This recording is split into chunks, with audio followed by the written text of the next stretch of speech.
Welcome, World world, to another to edition another of edition of Inside the Pocket, subsidiary of the Development Podcast, baby, and I am your boy. You already know, Low Pro, let's go, aka Spider-Man, goddamn, aka Black Dragon, Phoenix, X-Ray Zulu, one, and I'm here today with my illustrious co-host who do the most. You already know who it be, DID. Oh, you took it away from me, man. I want to introduce. My bad, man. I thought you was gonna catch the dramatic pause. Okay, let me do it again. You already know who it be. D-I-D. Live and direct, live and full effect. Oh yeah. Hell yeah. And today, we got a good show and a great show for y'all. Me and DIB, we got into this little conversational debate about a couple wrestlers and whether they were good or not, or they had a trash ass finisher or not. So we figured like, yo, why we just arguing here? I mean, debating here. Debate. Why don't we put it up for the world to see and have them judge and see who crazy and who not. See who's full of it, or who knows what they're talking about, who is clairvoyancy, is on point in wrestling, and the other person is just some conspiracy theory outside, half naked with a cardboard box, saying the world's gonna end because of the Mayan calendar. Who is it? Who are you gonna believe? Back to fiction, beyond belief. All right. First up was who was the better female wrestler and who was the worst. I said the best female wrestler came down to two women, either Chyna or Lita. After a little bit of debate with DIV, I leaned Lita instead of leaning Chyna because Lita was a lot more fluid. Her moveset was crazy. Her stunts was crazy. She didn't win no real huge title. I think she had the women's title. That's about it. She didn't do anything crazy like Chyna, won the Intercontinental China title. But Lita still put on a good ass show. And the same way I can expect some crazy shit from the Hardy Boys, I can expect that from Lita. Nah. Alright, cool. I respect that. But I'm gonna disagree. Because how I see it is you go about who dominates the era that they're in. And I'm talking about women wrestlers, the impact, what they do, how they run shit. Every era has their female wrestler that dominates. You know what I'm saying? I'm not too sure what females are dominating now, but I know they all got their run. I know, like I said, before we was talking, I said there was a girl, Beth Phoenix, she was running stuff. You know what I'm saying? She had her run, and Chyna had her run. But I feel like the one who is consistent the most, the best female wrestler, not my favorite, not my personal favorite, but the best is Trish Stratus. Has to be Trish Stratus, can't be nobody else. Well-rounded. For her era, she was a great wrestler. Amazing wrestler. Athletic, good-looking, amazing in the ring, hard worker. And she did hardcore matches where she got busted up and the other girls got busted up. She wasn't just like a pushover. A lot of them girls back then were like models just going in the ring acting stupid. She proved that she didn't have to go in there act. So she was way better than Chyna in my opinion. But that's my opinion. No, Chyna would rock that ass. But that's not what we're here talking about who can go rock that ass. All I'm gonna say with Trish Stratus, she had a hell of a push behind her with the WWE. She a push.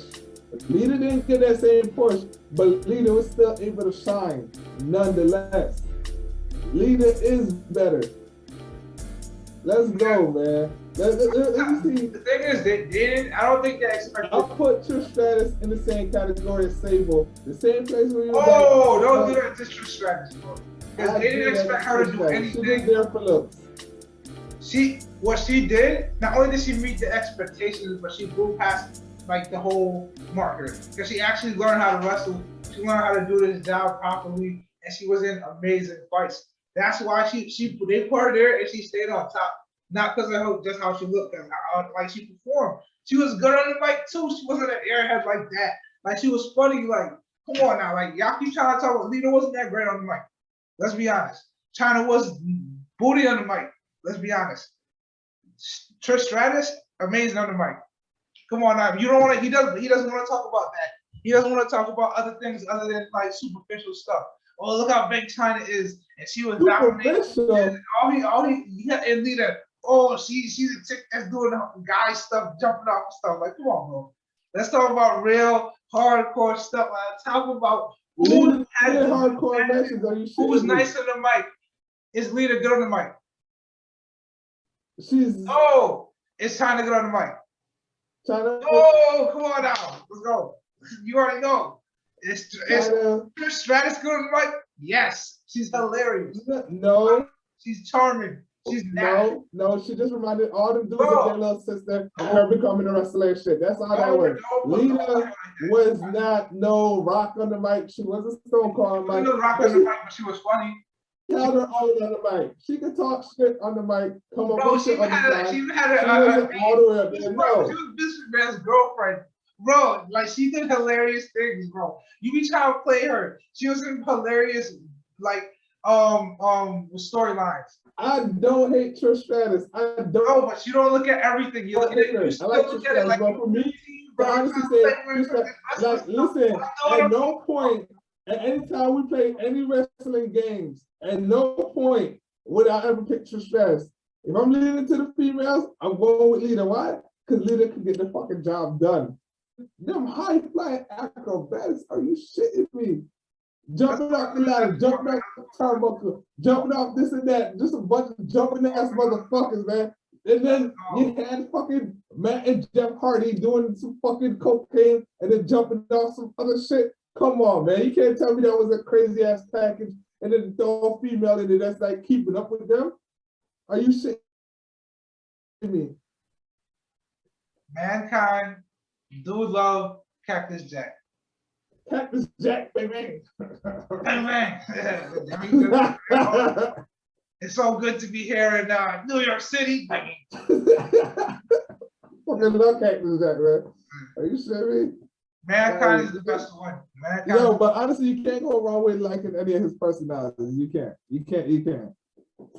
I ain't got no shit to talk about Mankind at all. If I'm gonna rank them, it'll be Cactus Jack, Mankind, and Dude Love. It'd be Mankind, Cactus Jack, Dude Love.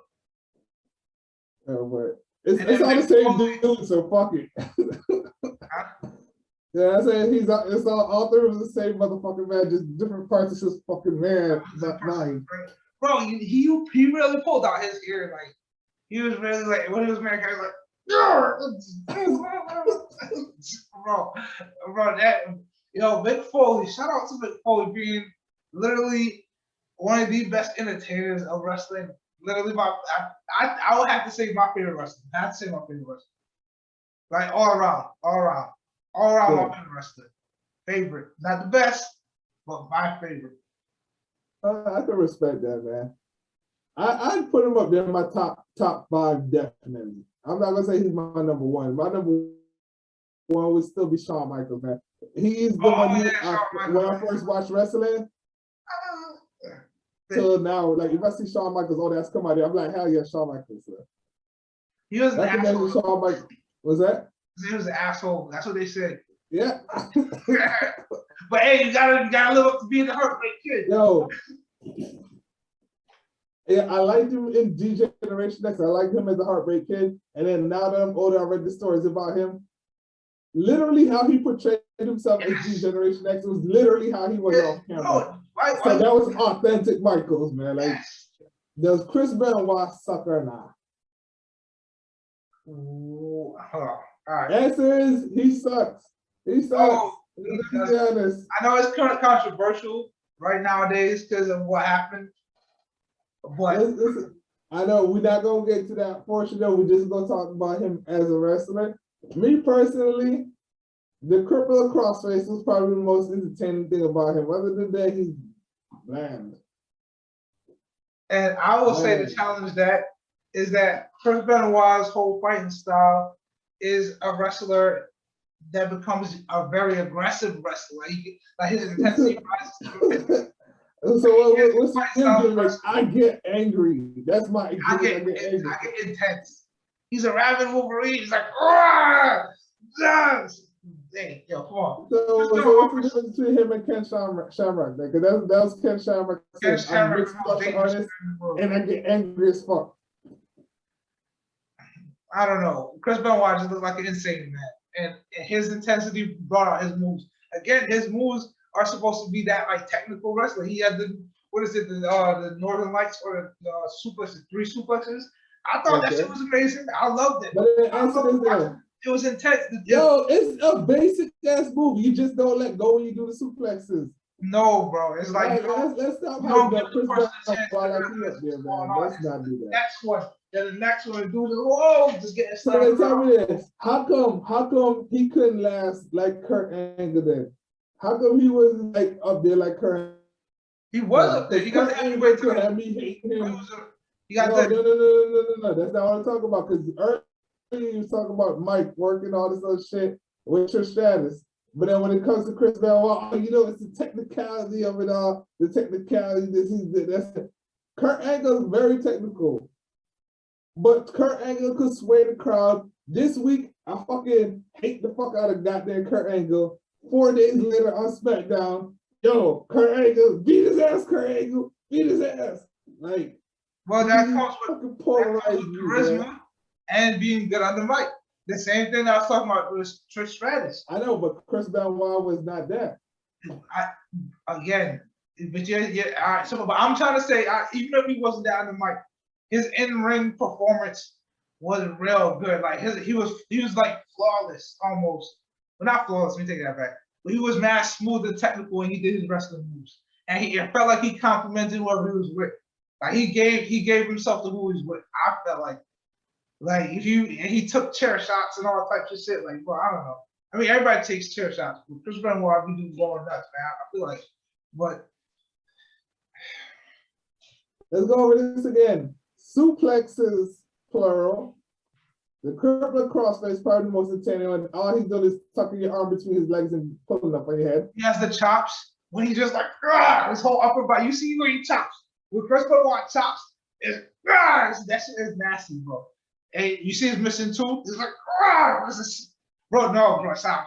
Yo, with Chris Benoit, it's all about his opponent selling it for him. Nah, bro. Yo, that is it. Like, look at him. I'm not talking about what they're selling. They had to sell it. They got signature moves. Chris Benoit's top. This is intense. And when he's like, when he charges up, he's like, like, no, man. Flying headbutt. My headbutt. The headbutt was trash. Like, that's a boring ass fucking move, man.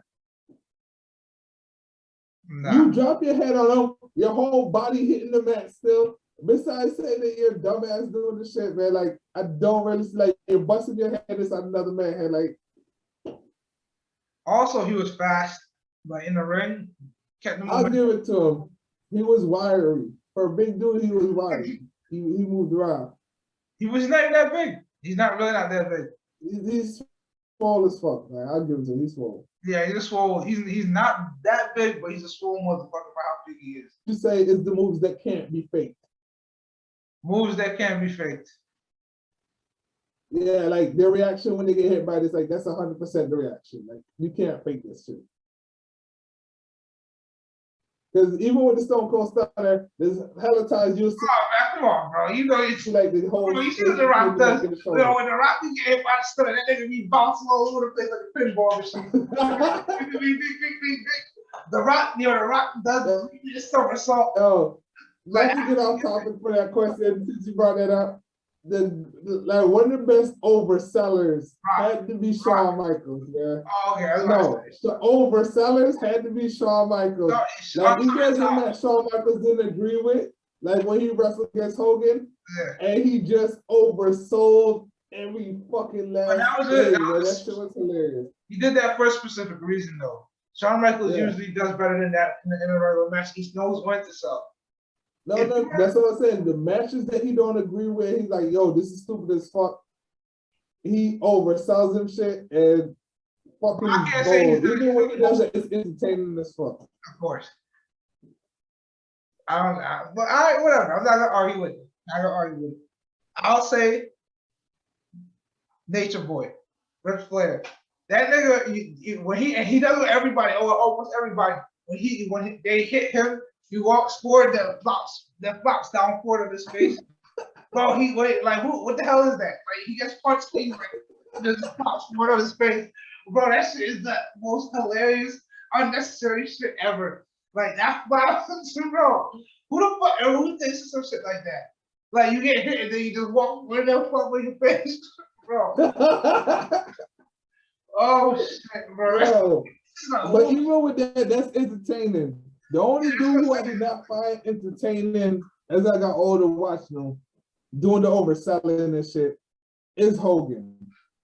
It's fucking Hogan, because then he'll just like dude's finisher, he'll just wash him off like it's nothing. You mean? Oh, sorry. He's a no seller. He's a dude. Yeah, he's a no sell man, and he can't do that good. He can't. He doesn't do it good. Like I don't like Hogan when he does that. When I was a kid, I was like, oh man, Hulk Hogan got back up. That's crazy. And it's like, oh no, wait, hold on, hold the fucking phone right quick, man. Like you just led me through this whole season of watching the fucking what's a good finisher, man? Sweet Chin Music. I'm watching Sweet Chin Music, knocking everybody out left and right. And you tell me this old ass fucking dude got hit by Sweet Chin Music, and then he gets up like it's nothing. He just got the choke slam from hell from Undertaker and got right back up like it's nothing. He just got the big boot from Undertaker or Kane, and he gets up like it's nothing. Are you shitting me? Bro, that's how it was back then. It was like a cartoon, bro. It was literally. Right, but like Undertaker. Huh? But with Undertaker, when he's watching off moves, he'll be there and that's his gimmick.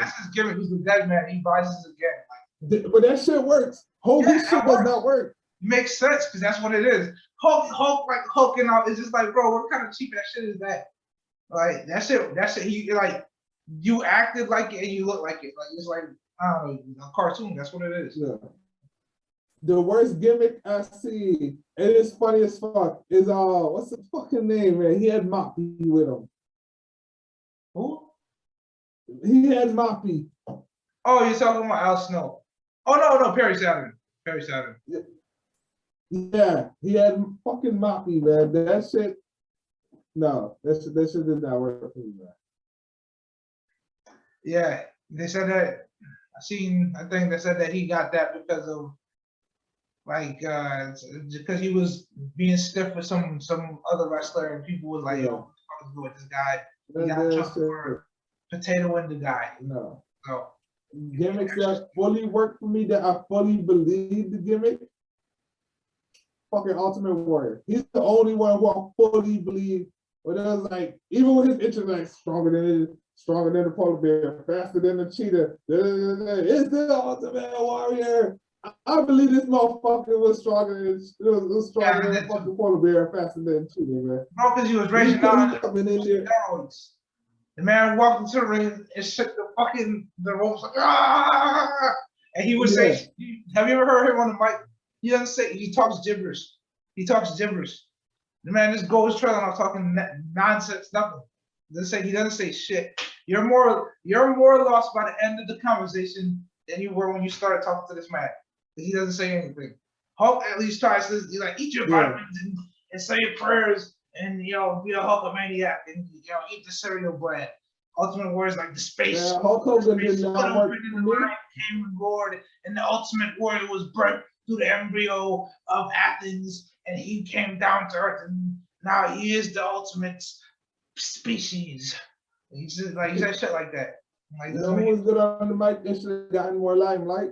But once again, Hogan's bitch ass fucking stunning his career. Macho Man. Yeah. Macho Man was supposed to be so much bigger than he was. Not to say that he was like small time or anything. Macho Man is a fucking legend. And he could have been bigger. He could have held records for the title and shit. He made nasty ass Slim Jims look good.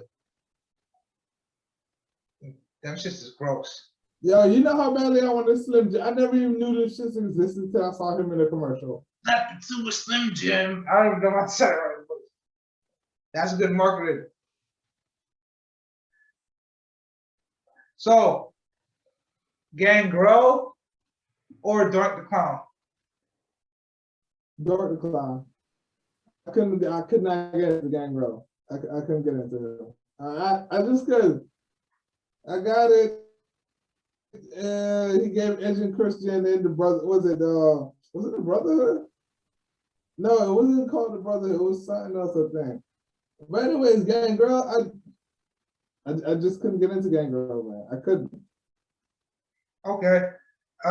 Gold Dust or Sting? Give it. Oh shit. Give it. Come on, which one? I'm about to ride with Goldust because at that point in time, I was watching WWF, and that's when they had the whole WWF versus WCW, and I was team WWF, so I'm gonna go with WWF, man. I couldn't get into Sting. He was on the opposition, man. All I know, he dressed like the fucking Crow baseball bat, and he was a badass on WCW. But even then, I gotta give it to Goldust and Shattered Dreams. Yo, come on, man. He beats the fuck out of you, puts you up on top of the turnbuckle, fucking spread eagle. Yo, they don't make finishers like that no more. They don't make them like that, bro. They definitely, bro. I be thinking about it. How the hell did they get away with making this man's finisher, him spreading dude eagle or whatever, and kicking his nutsack like right off the turnbuckle, bro? That shit's so wild. Yo, you can't fake that one either. You can't fake getting kicked in the nuts. Because I'm pretty sure his foot slipped a couple of times, actually kicked him in the nuts for real. And he used to get a running start. That's what makes it even better. He'll put you in the turnbuckle, he'll go to the other one, do his little shimmy, shimmy, sham, shimmy, ya. Ah, shit. And take off sprint. Like, yo, picture him as a fucking anime character doing that fucking speed run, the fucking scene just to kick you in your nuts, man. I'm surprised they haven't made any animated story. I don't even want to say this on this shit. Somebody might actually steal it, but they should make like an animated series that the storyline loosely follows like storylines from the Attitude Era. Like, but it actually is real. Like, it's not no case. It's like in real life, like they actually do things they do in the wrestling world, but in animation, bro. Like, I'd definitely be the nigga watching that. X. Godfather. Who had the best rivalry? Huh? No, I'll say mine for after. Godfather or Kane? Or who? Kane. Undertaker's brother. I'm going with Kane.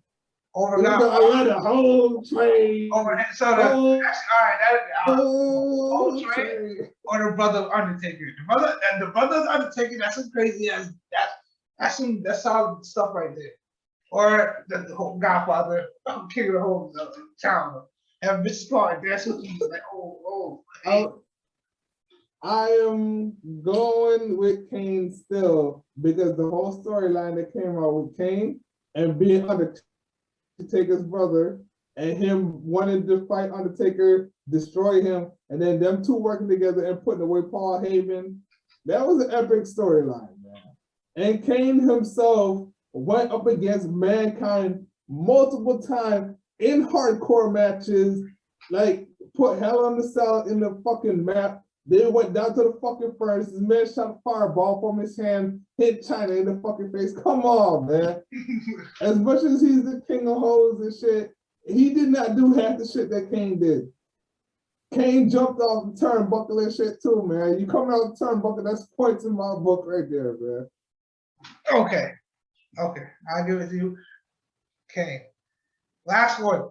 And I don't know if you know much about Randy Orton, but Legend Killer Randy Orton, when he was going through his run and taking out the Legend Killer Randy Orton, up against I don't know, All-American Kurt Angle, the All-American Kurt Angle playing the guitar and with the hair before he went bald. Right before he went bald, like All-American Kurt Angle. Or Legend Killer, what gimmick was the better, bigger, best one? Which one? Tell me which one you choose. If you know. The better one, I'm gonna say Randy Orton. Okay. Legend Killer. He was going after legends, man. Come on. Who don't want to see the legends come back and try to take this dude down the peg, only for the Legend Killers to prevail? And he was just fucking a heel to the fucking next. Come on, man. Yeah, There's no reason for you to like Randy Orton, and this dude just got you so caught up in the shit, man. Yeah. It's Randy Orton, man. I feel like that's kind of an easy choice. I feel like that's kind of easy. But yeah, I mean, later Kurt Angle, ball head Kurt Angle, when he was going through it, ball head Kurt Angle. I don't think Legend Killer was even close to that. When Kurt Angle shaved his head and became ball headed, it was just going ape shit, bro. Yeah, I don't think anybody. Who do you think is the better baby face? Who? The Rock or John Cena? John Cena, bro. Baby face, bro. I don't think John Cena has ever been a heel. I can't. Has he ever been a bad guy? Has he ever been like not a good guy? But I don't even know. Maybe when he first came out, he was like, "Yo, I'm rap. Yo, I'm killing it. I smack a man in the ring and then make him my pillow bitch or something, whatever the fuck you say." He can really rap though. John Cena can rap. Yeah, like, I think that was the last time people will be born like, "Whoa!" Like everybody making fun of him. Like, he had no respect. This is before kids loved him. Because like who was really gonna like him like that? But people liked him because he was a good wrestler. Yeah. But like, and he was good. People liked it when he rapped too. I liked him rap. But like, still, people just didn't fuck with him. I literally watched videos of just John Cena rap. Yeah, John Cena can rap, bro. Like, yeah. But that's what I'm saying. People didn't make fun of him because he couldn't rap. That's what's crazy about it. I don't remember people making fun of him because he couldn't rap. Like, but I remember people just booing him because they just booed him. Yeah, like, you know what's funny? Have you ever seen him versus Kurt Angle rapper? Nah. You gotta watch that shit, man. That shit is funny as fuck. Kurt Angle, once again, mic skills amazing. Goes out there, showman. Yeah. Fucking Kurt Angle, man. He's an Olympian and an entertainer. Bro, this not all athletes is entertaining, bro. But how are you a damn gold medalist wrestler, highest level wrestler, winning gold medalist, Olympian, and you're still this fucking funny? You're this fucking. He's so self-aware and he's so goddamn funny. Like sometimes he's mad self-deprecating. Other times he's just like mad delusional. Like he just knows how to be entertaining. And I don't understand how Kurt Angle's so fucking funny, bro. And he's so mean. Like he's mean as fuck. And he's funny as fuck. Like it's so crazy. Like in the ring, that nigga's mean. Because he knows how to work the crowd for real. He's been there, been there 30 years plus. When Kurt Angle takes off the lid, Tony's like, he starts bobbing his head and shit. And they like loses like, oh. Bro, Kurt Angle's the dude, bro. He's that man. Bro, a lot of these events, these huge wrestling venues and all that shit, I don't know if you know what the biggest wrestling event ever, because they be talking about multiplex this, multiplex that, big huge numbers, this, that. Bro, the biggest, I don't know if you know, it was on some documentary or some shit. When wrestlers went to North Korea, wrestlers went to North Korea to go put on a wrestling show. And I think it was like I can't remember, I think it was in the 90s maybe it was in the 90s or late 80s. But they went there, they forced like a whole entire like 2 cities or some shit, 2 towns to be in this fucking stadium to watch these niggas wrestle. Bro, it was crazy. It was like a deal that Japan worked out with fucking North Korea because they're trying to bridge the gap for some type of political movement. And one of the, I think Inoki, some old school wrestler from Japan, he was getting into politics and he thought it would be a good idea. I'm like, let me use my wrestling connections to see if I can get a show in North Korea and bridge the gap between North Korea and Japan. So he came up with the idea to do this. He's like, I'm gonna call in some help from the WWF and get some wrestlers from there to come over here to Japan to help out with putting on this show. And a whole bunch of wild shit happens between the wrestlers in the trip. You probably have to watch the show to hear about it. They go, so the day comes of the show after a whole bunch of hijinks and wrestlers get into fucking situations. They all come up for the show to put on the show, and it was the largest wrestling event ever. I can't remember what the number was, but it was some insane number of attendance, and it can't be beat because like it was like mandatory attendance. A lot of them didn't even know what the fuck wrestling was back then. Like they didn't know nothing about it. they kind of knew. Some of them they had wrestling fans. Some of the people loved Inoki because he was trained by a Korean dude. So the North Koreans kind of loved him for that. So a couple of them knew who he was. When it came to all that other shit, they'd never seen none of this shit before. They were just blown away by the shit they were seeing. But long story short, the attendance was fucking massive, and I don't think it could be beat today. I think they said it's like impossible for it to be beat or something because it literally was. You forced 2 whole cities to go there. How you gonna beat that? Yeah. With a bunch of voluntary ass motherfuckers to show up. Yeah, a mandatory event for 2 cities versus, hey, we're here in the middle of 5 cities. Voluntarily, we need y'all to show up and spend your money to show up. Voluntarily. Bro. You're not gonna beat the motherfucker who had 2 cities show up. Or else, I don't know, your house is gonna get burnt down or some shit. I don't know. But hey, last question I have for you. Who is the #1 worst wrestler who you would not want to see? And you would probably be pissed if you went there to see him. Worst wrestler who I would hate to see. Huh. What are a wrestler that I hate? Give me a male and a female. A male and a female. I think I wouldn't really want to see. I kind of do like. I wouldn't really want to see Tori Wilson. Not really. I don't think I get anything to watch the Tori Wilson or whatever her name is. And the worst male wrestler? Damn, I don't even know, man. Who would I not want to see? Who do I not give a shit about? Huh. I think I was going. I guess Crash Holly. Hardcore Holly. If he was wrestling Holly, want to see it.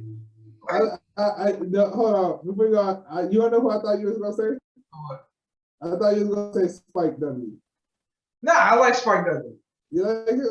Yeah, I like Spike Dudley. That's what you was gonna say. It went across my mind, and I was like, nah, wait, I like Spike Dudley. I like that. Yeah. I like that. Yeah. Man, for me, I'm gonna go with the Great Khali and that one female wrestler with the blue hair, Kitty, or the cat. I forgot which one she was. I think she went by both names. Like she was to me was pointless. I think she started off as like a ring announcer. That was at the time when it was like most of them was just models coming in and shit. Out of all of them, she was like the shortest, the skinniest one, and I'm like, why are you in the ring? Who was it? These motherfuckers who can destroy you. Who was it? The cat. Oh, the cat. Oh, yeah. I the blue hair. I don't know who the fuck that was. Yeah, man. Never mind, man. I can't remember his name. So he had this one white dude who was like a ring announcer, and then he started wrestling for a little bit. Not Coach. It was another dude. But I can't remember his name. That's how much, like, I just can't stand him. But I'm gonna go with the Great Khali. He is just way too stiff, man. Way too stiff. Like, yeah. Choke me, got too close. Like, but it was cool to see like a 7-foot+ man walking into the ring. That's cool, but he doesn't really do much. Show though. Like this is a carnival. It's like what am I watching? Do Maybe back in the days when Andre the Giant, he could have been there when wrestling was still starting off and still getting his legs and shit. But for the time frame that he came out with, it had moved past characters like him. It had definitely way past that. And like I'm telling you, bro, Andre the Giant moved way. I'm not saying he was fluid, like he was like a feather, but he could do like headbutts and other things way smoother than this guy. This guy's like, Andre the Giant is like move and do other shit and stomp and do some other shit. Yeah. This dude, I don't know what he's doing. And you got Kevin Nash. Kevin Nash was he was a big dude. Yeah, he can move. He can do shit. So when I see Khali up there stiff as fuck, I'm just like, nah, this ain't for me. Dude, this big. Yeah, look at Kane. Kane's huge. Undertaker's tall. They move like motherfuckers. Like they do great. Undertaker was flying off top ropes. Kane flies off top ropes. Yeah. But yeah, I don't know. I just couldn't get into the Kali, man, the great Kali, man. What about Yokozuna? For a big dude, he moves. Yeah. Didn't he have the super kick too? Did he? Did he have Him super kick? over Kishi. I want to say Rikishi Yokozuna definitely had the super kick. That's definitely he had that. But Yokozuna, I don't know if Yokozuna had the super kick. That's a hell of a super kick. Yeah. That nigga kicks you, bro. Whew. I feel like you're actually going to the ropes like that. Look like a Dragon Ball Z scene. Man, final thoughts. Too many thoughts, too many wrestlers' names. I think my final thought is that we should do this again. Me, my final thoughts, Chris Benoit sucks, Kali sucks, fucking Kurt Angle's the man. Shouts out to Jeff Hardy, Lita. Not really Matt Hardy, I didn't really like him too much. Fucking, yeah, man. The Billy Bro Podcast, baby. We out.